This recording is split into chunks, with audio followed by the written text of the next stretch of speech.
Ya Waaqayyo abdii guddaadhaani si duwwaa na fayyaa si filadheera waan hundumaani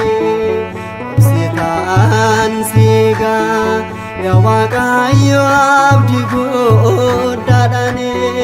si duwwaa na fayyaa si filadheera waan hundumaani.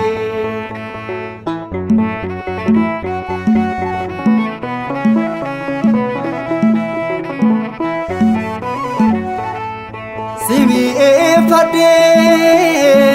si malee firri gaariin hin jiru osoo siin taane eenyuree dhibbina koo kan furu argeera kaleessa hundumaayyuu addaan baafadheera seenaa kan jijjiiru si malee kan biraan eessa jira si malee kan biraan eessa jira obsitaan siigaa ya Waaqayyo abdii guddaadhaani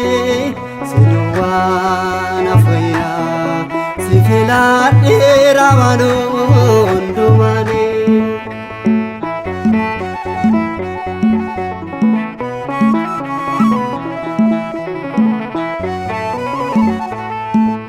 Inaarifadhu guyyaa fedha kee hundumtuun ta'a Elshaadaayaati barruun kee guutuu hundaa danda'a hundumaas baree qixxeen gooftaa koo tasaayyuu hin jiru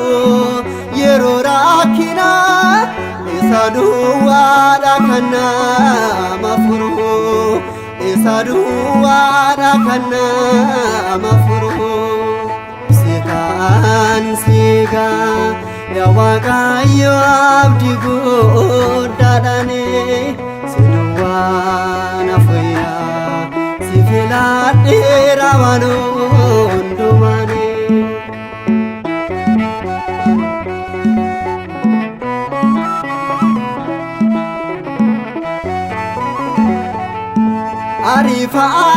Ariifataniif wanti hundumtuu tasaa hin ta'u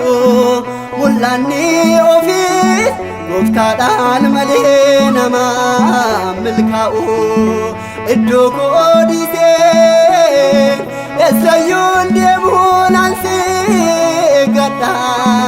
eebbifamuudhaaf hanga dhumaatti cimee nabbadha. Hanga dhumaatti cimee nabbadha obsitaan siigaa ya Waaqayyo abdii guddaadhaani si duwwaa na fayyaa si filadheera waan